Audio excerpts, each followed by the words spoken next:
Halo, Assalamualaikum warahmatullahi wabarakatuh. Kami dari kelompok 5 Perancangan dan Pengembangan Kurikulum akan menjelaskan materi topik 7 mengenai problematika penerapan kerangka understanding by design di lembaga formal sebagai peserta didik. Yuk, mari kita simak.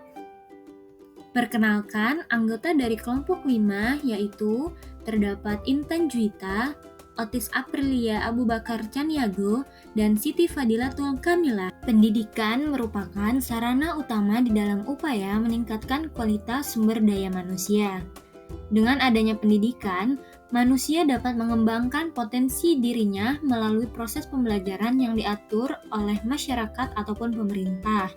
Sedangkan sekolah merupakan suatu lembaga yang menyelenggarakan pendidikan secara formal.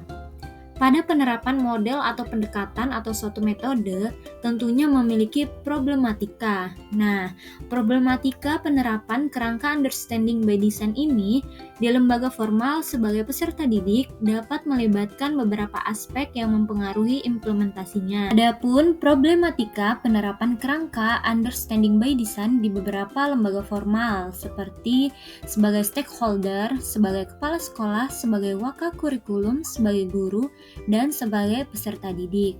Nah, kali ini kelompok kami akan menjelaskan mengenai problematika penerapan kerangka UBD sebagai peserta didik. Adapun problematika yang dihadapi peserta didik pada penerapan UBD yaitu yang pertama, peserta didik belum terbiasa dengan implementasi pembelajaran dalam UBD. Yang kedua, peserta didik merasa terbebani oleh implementasi pembelajaran UBD, padahal peserta didik ini belum sepenuhnya mengerti mengenai desain UBD. Yang ketiga, peserta didik masih belum terbiasa dengan soal HOTS yang dapat menuntut peserta didik untuk dapat berpikir kritis. Yang keempat, buku teks dan standar isi tidak terlalu eksplisit memuat konsep kunci yang harus dipelajari, sehingga peserta didik harus dapat mengeksplor pemahamannya sendiri. Problematika yang dihadapi peserta didik selanjutnya, yang kelima yaitu tidak adanya pengalaman nyata dalam implementasi pembelajaran UBD yang dapat menghasilkan pembelajaran yang hanya berfokus pada teori dan tidak memberikan pengalaman nyata kepada peserta didik. Yang keenam, buku teks juga belum mendukung peserta didik dalam mengimplementasikan pembelajaran UBD.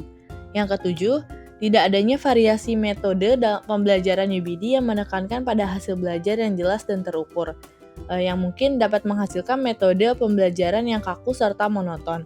Hal ini dapat menyulitkan peserta didik untuk mempertahankan minat dan motivasi mereka dalam pembelajaran. Yang kedelapan, beberapa peserta didik mungkin merasa kesulitan karena perubahan paradigma pembelajaran. Problematika yang kesembilan yaitu implementasi pembelajaran dalam UBD menuntut peserta didik untuk mencari sendiri konsep materi pembelajaran. Yang menjadi permasalahannya yaitu tidak semua peserta didik mampu mencari serta membangun konsep materi pembelajaran secara mandiri, dan peserta didik juga masih kesulitan untuk menemukan konsep pembelajaran yang benar. Selanjutnya yang ke-10 yaitu peserta didik kesulitan dengan waktu karena bagi peserta didik melatih untuk berpikir kritis dan reflektif menguras waktu yang banyak.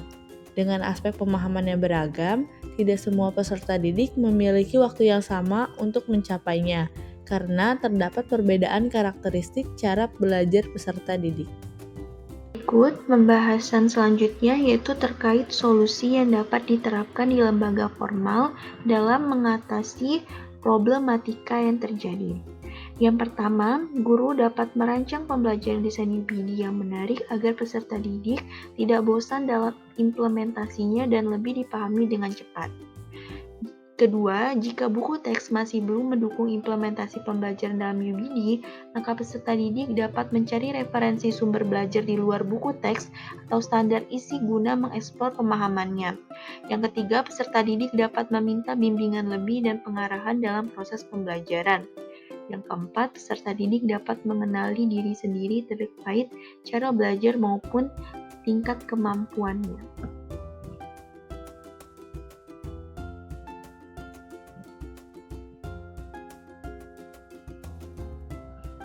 Selanjutnya, yang kelima, pentingnya bagi lembaga formal dan guru untuk memberikan pelatihan yang memadai, mengembangkan sumber daya yang cukup, dan memastikan adanya dukungan institusional yang kokoh.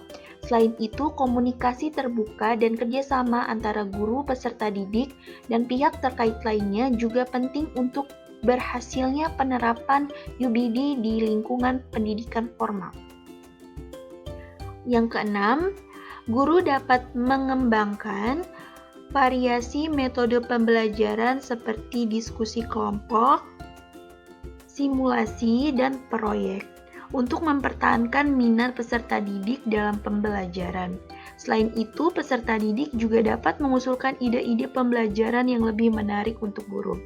Yang ketujuh, guru dapat menciptakan pengalaman belajar yang lebih realistis dan kontekstual, seperti penggunaan studi kasus atau pengalaman praktis untuk membantu peserta didik mengaitkan konsep yang mereka pelajari dengan kehidupan nyata.